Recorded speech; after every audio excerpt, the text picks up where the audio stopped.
give his speech today. Please welcome Stephen Knobel as he speaks to us about Keep On Writing.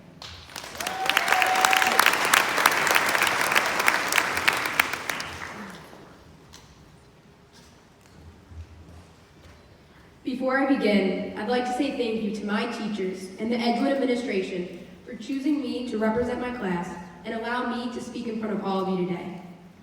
Ernest Hemingway once said, "Any man's life, told truly, is a novel." When I think about a novel, I envision the structure of a story. In a story, you have the setup where the characters are introduced, a rising action where the main conflict is presented. Then there's a climax where the conflict is resolved, and finally the falling action where the story comes to a close. In a novel, the story revolves around the conflict the characters face. Just like a story, our lives revolve around the conflicts we face every day. Throughout my Edgewood experience, I have faced constant conflict, whether that's been with a teacher, an assignment, or even with my friends. Conflicts strengthen us as individuals and teach us life lessons to become a stronger and better community for the future. Most of all, in order to overcome conflict, we must continue persevering by writing the story of our lives.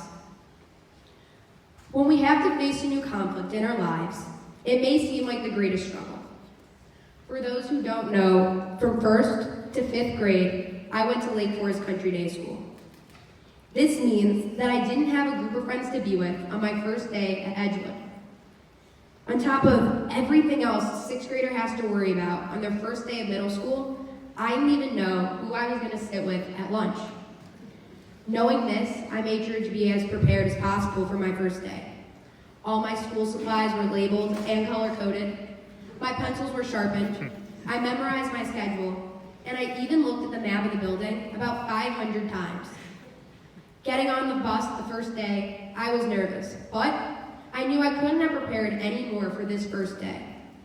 The bus pulled away from my stop, and I knew there was no going back. And then, it hit me. I forgot to use the bathroom, and I had to pee. I obviously didn't plan for this, and unfortunately, the school maps don't label bathrooms, so I didn't really know what to do. I went through every period wanting to relieve myself, but I was so scared of missing something in one of my classes that I waited the entire 7-hour school day to go. I kept waiting for a natural break in class, but no time felt like the right time to go. It wasn't like I could go during passing periods either. I mean, passing periods were just pure chaos. It felt like a million people squeezing by you, all trying to get from one place to another. Once the final bell rang at 2:40, all I could think about was finally getting home. I got on the bus for what probably felt like the longest bus ride ever taken by an Edgewood student. Walking home was no easy task either.